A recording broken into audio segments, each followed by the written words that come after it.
You're watching the History Fella channel, and in this video we're looking at the Battle of Drywood Creek.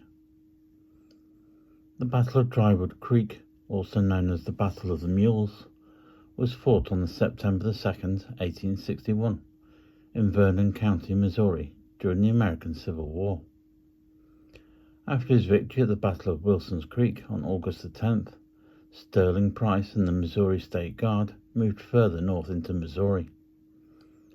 A force of Union troops under James H. Lane moved from Fort Scott, Kansas, to attempt an interception of Price's army and set up an ambush along Drywood Creek. Price's Missouri State Guard troops outnumbered Lane's Kansas troops, and after a 2-hour skirmish, forced Lane to retreat to Fort Scott. In their retreat, Lane's troops abandoned their supplies and mules to the Missourians. Price followed up this victory by continuing his northward march, culminating in another victory at the Siege of Lexington, September the 13th to the 20th, before returning south shortly afterwards.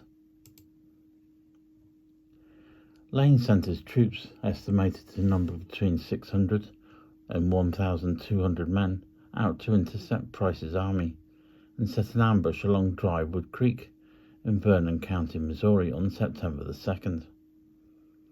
The area around Drywood Creek was wooded, giving Lane the element of surprise. The leading portions of the Missouri State Guard fell into Lane's trap. Price then brought up more troops, and Missourians' numerically advantage was the deciding factor in the engagement.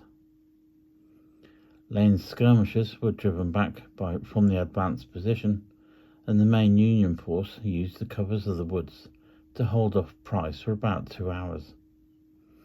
However, Price's men eventually overwhelmed the Kansans, and Lane's troops retreated to Fort Scott. During the retreat, Lane's men abandoned their supplies and mules to the Missouri State Guard. Price stated that an important factor in the victory was the fighting experience of the Missouri State Guard. The capture of the mules led the battle to be sometimes known as the Battle of the Mules. The victory at Drywood Creek had allowed Price to be able to continue his northward expedition, and his army then headed to Johnson County, Missouri. In a report filed after the battle, Lane stated that his forces lost 5 men killed and 6 wounded. In his post-action report, Price estimated his loss to be 2 men killed and 23 wounded, although he noted that most of the wounds were not serious. After reaching Johnson County, Price continued to Lexington, Missouri, where a Union garrison was defending the town. Price's men surrounded the garrison, initiating the Siege of Lexington. The Missouri State Guard subdued the Union garrison, at one point using hemp bales as cover whilst attacking uphill.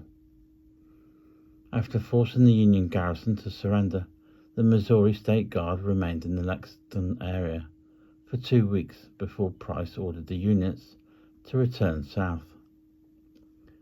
Today, the site of the battle is commemorated with a series of markers near Deerfield, Missouri. A museum nearby, Nevada, Missouri, provides coverage of both the Battle of Drywood Creek and the American Civil War in Missouri as a whole. If you've enjoyed the information in this video, please feel free to like it or subscribe to the channel.